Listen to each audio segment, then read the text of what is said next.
Perkenalkan, nama saya Aziz Nugraha dari kelas 1247, nomor absen 6. Dan bersama dengan saya, Nafisa Amalia dari kelas 1247, nomor absen 26.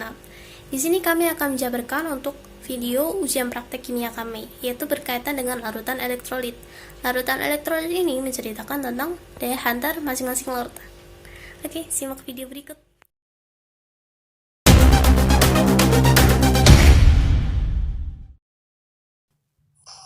Langkah-langkahnya yaitu siapkan alat dan bahan.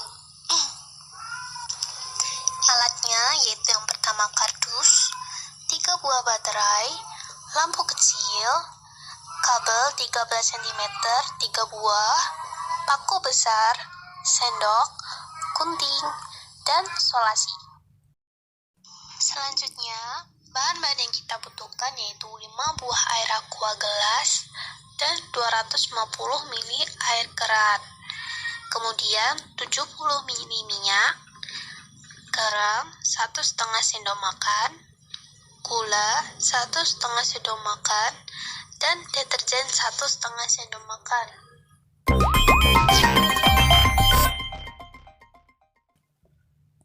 Langkah yang pertama, siapkan kardus dan letakkan di atas meja agar memudahkan dalam memasang rangkaian. Kemudian susun batu baterai, 3 batu baterai menjadi rangkaian seri. Susun dengan menyatukan ujung positif dengan ujung negatif pada kedua baterai. Kemudian rekatkan dengan isolasi. Tujuan dari dekatkan dengan isolasi ini adalah supaya pada proses pengujian atau pada proses perakitan dari rangkaian ini batu baterai dapat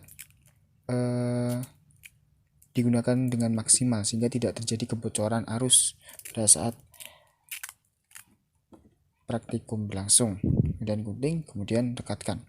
Kemudian pasangkan kembali batu baterai yang satu di ujung negatif ya, dengan positif, kemudian dekatkan juga dengan isolasi. Kemudian setelah tersusun batu baterai secara seri, kemudian pasangkan batu baterai secara seri tersebut di atas kardus ya, kemudian rekatkan batu baterai seri tersebut dengan menggunakan isolasi. Nah, tujuan dari perekatan dengan isolasi ini terhadap kardus ini adalah supaya pada saat proses pengujian itu batu baterai seri ini tidak bergerak sehingga statis dalam keadaan diam di tempatnya, sehingga tidak mempengaruhi reaksi yang terjadi, baik itu nyala lampu, kemudian hambatan arus listriknya, supaya arus listrik dapat mengalir dengan sempurna. Rekatkan, usahakan direkatkan dengan 2 kali rekatan sehingga tidak dapat bergerak, sehingga tetap statis terhadap kardus. Usahakan dalam merekatkan ini diperhatikan dengan benar, rekatkan dengan sebaik-baiknya agar merekat pada tempatnya sehingga tidak bergerak. Kemudian selanjutnya pasangkan ujung kabel yakni berupa tembaga dengan melilitkan ujung kabel padat yaitu berupa tembaga ke paku. Lilitkan secara kencang. Usahakan dalam melilitkan ini jangan sampai ada celah tembaga pada kabel itu lepas. Ya, kemudian pada ujung yang negatif juga sama, yaitu rekatkan atau lilitkan kabel dengan pada ujung tembaga tersebut dengan paku ya, sehingga tadi yang pertama sudah dililitkan pada ujung positif, yang kedua adalah melilitkan pada ujung yang negatif. Sama, Usahakan rekatkan dengan sebaik-baiknya supaya nanti pada saat proses pengujian, proses praktikum tidak terlepas sehingga tidak mempengaruhi arus listrik yang mengalir serta hasil yang dihasilkan dari praktikum tersebut. Nah, setelah kemudian posisikan ujung lampu, yakni tepatnya pada posisi paling bawah dudukan pada lampu, dengan merekatkan dengan ujung positif pada batu baterai yang tersusun secara seri tersebut. Ya, rekatkan dengan isolasi. Nah, tujuan dari merekatkan antara ujung pada lampu kecil tersebut dengan ujung positif pada baterai seri ini adalah supaya nanti pada saat proses praktikum, yakni dengan pengujian larutan elektrolit ini dapat lampu diharapkan hidup. Jadi sebagai indikatornya adalah hidup. Nah, kemudian setelah itu ujung baterai yang satu, yakni tepatnya adalah ujung yang negatif, sama halnya dengan ujung positif, yaitu rekatkan ujung kabel yang berupa tembaga ke ujung batu baterai seri yang negatif. Usahakan dalam perekatan tersebut merekat dengan sebaik-baiknya, jangan sampai lepas ya, karena itu mempengaruhi arus yang akan mengalir sehingga juga akan mempengaruhi juga pada hasil akhir yang dihasilkan. Nah, usahakan rekatkan dengan sebaik-baiknya.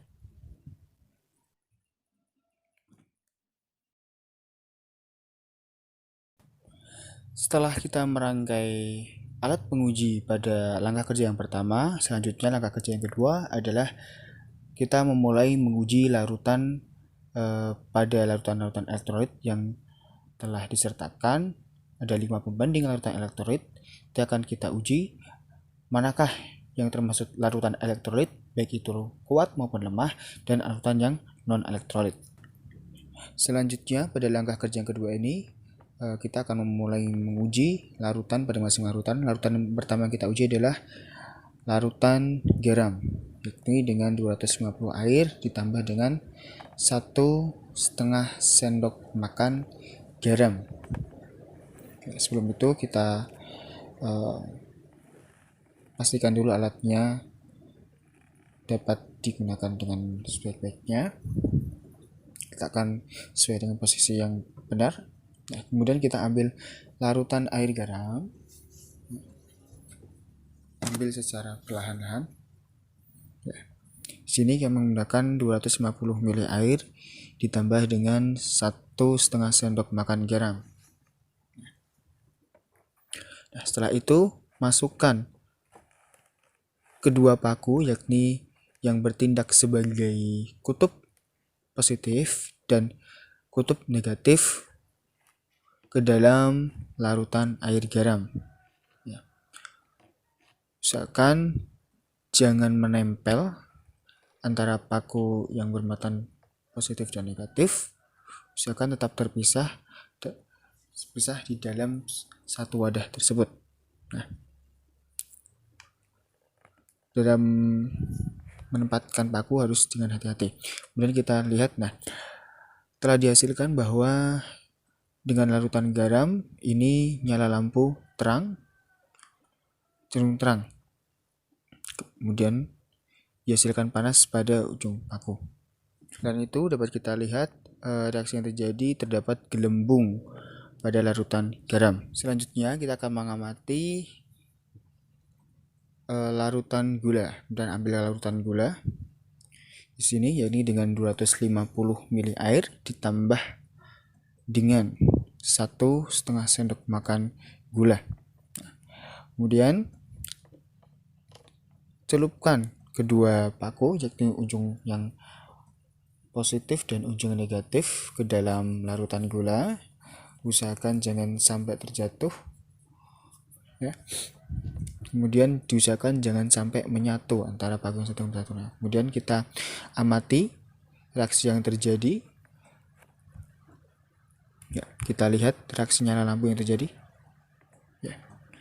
Ternyata pada nyala lampu, ya, sini dihasilkan, ya, nyala cenderung redup dan padam. Ya, tidak terjadi nyala secara terang. Ya, selain itu dapat kita lihat bahwa tidak terjadi gelembung yang signifikan dan reaksi panas yang ditimbulkan. Selanjutnya, yang ketiga, kita akan menguji yakni larutan atau air sabun atau deterjen, ya, dengan 250 ml air keran dengan ditambahkan dengan 1,5 sendok makan deterjen. Kemudian masukkan kedua paku ke dalam larutan deterjen, ya. Usahakan jangan sampai menyatu antara kutub positif dan negatif. Kemudian kita amati nyala pada lampu. Ya. Ternyata setelah kita amati bahwa di sini tidak terjadi nyala pada lampu. Ya, dapat kita lihat di sini terjadi perubahan, ada gelembung walaupun sedikit dan tidak terjadi panas, ya. Kemudian selanjutnya pada percobaan yang keempat yakni menguji air biasa, yakni campuran dari air keran 125 ml ditambah dengan air aqua atau air mineral 120 ml. Kemudian masukkan kedua paku ke dalam air tersebut, ya. Usahakan jangan sampai menempel antara anoda dan katoda. Kita lihat perubahan pada lampu, ya. Ternyata di sini tidak terjadi nyala lampu, ya. Tidak jadi nyala lampu, ya. Sehingga arus listrik yang dihasilkan tidak dapat menyalakan lampu tersebut. Ya, di sini dapat kita lihat bahwa tidak terjadi gelembung dengan sedikit intensitasnya, kemudian tidak terjadi panas pada paku.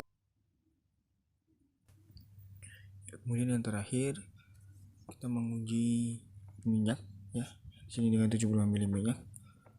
Kemudian masukkan kedua penghujung katode dan anode ke dalam minyak.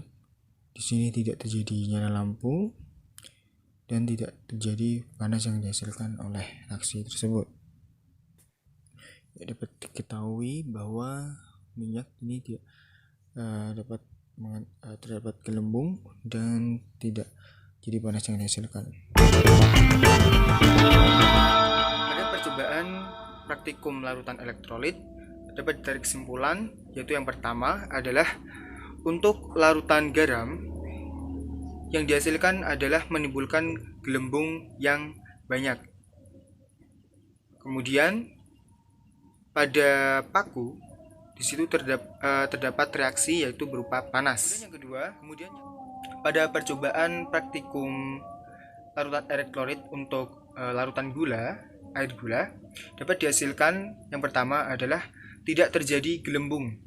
Kemudian pada paku tidak terdapat reaksi berupa panas, akan tetapi pada lampu ada nyala yang sedikit redup.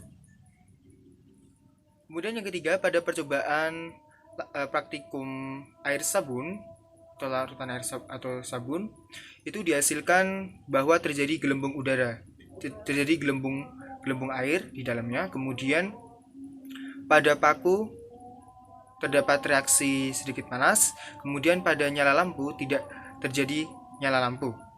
Kemudian yang keempat, pada percobaan praktikum pengujian larutan elektrolit pada air biasa, yaitu campuran antara air PDAM dengan air mineral, dihasilkan terdapat gelembung.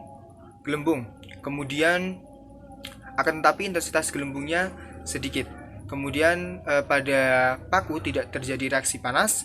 Kemudian pada nyala lampu tidak terjadi nyala lampu. Kemudian percobaan praktikum yang kelima yaitu pengujian larutan elektrolit pada minyak goreng yang telah terhidrogenasi halogenasi atau yang telah dimasak berulang-ulang, ini dapat diambil kesimpulan bahwa tidak terjadi nyala lampu. Kemudian pada gelembung terdapat gelembung udara sedikit. Kemudian pada paku tidak terjadi reaksi panas. Berdasarkan praktik yang telah kami lakukan, kami dapat menyimpulkan suatu kesimpulan, yaitu larutan ini terdiri dari 3 macam, yaitu larutan elektrolit lemah, dan larutan non-elektrolit. Larutan elektrolit ini dibuktikan dengan air garam. Air garam ini mampu menghasilkan listrik dan menghantarkan listrik karena ia terdiri dari NaCl. NaCl ini turunkan menjadi Na+ dan Cl-. Akhirnya ia dapat menghantarkan listrik. Yang kemudian ini larutan elektrolit lemah, yaitu larutan gula dan larutan sabun. Karena ini dibuktikan dengan lampu yang terlihat redup atau berbeda dengan larutan elektrolit. Nah, kemudian larutan yang ketiga yaitu larutan non-elektrolit. Nah, ini dibuktikan dengan air biasa. Air biasa ini terdiri dari air aqua dan air ledeng atau air biasa. Nah, air aqua ini memiliki kandungan mineral yang bagus untuk menghantarkan listrik, namun dicampurkan dengan air ledeng. Jadi air ledeng ini kemungkinan tidak memiliki air mineral atau zat yang mampu menghantarkan listrik. Akhirnya ia cenderung seperti elektrolitnya mungkin lemah sekali dan akhirnya masuk ke kategori non-elektrolit. Nah, bersama dengan minyak, mereka ini dibuktikan dengan lampunya mati atau tidak nyala sama sekali dan gelembungnya dikit.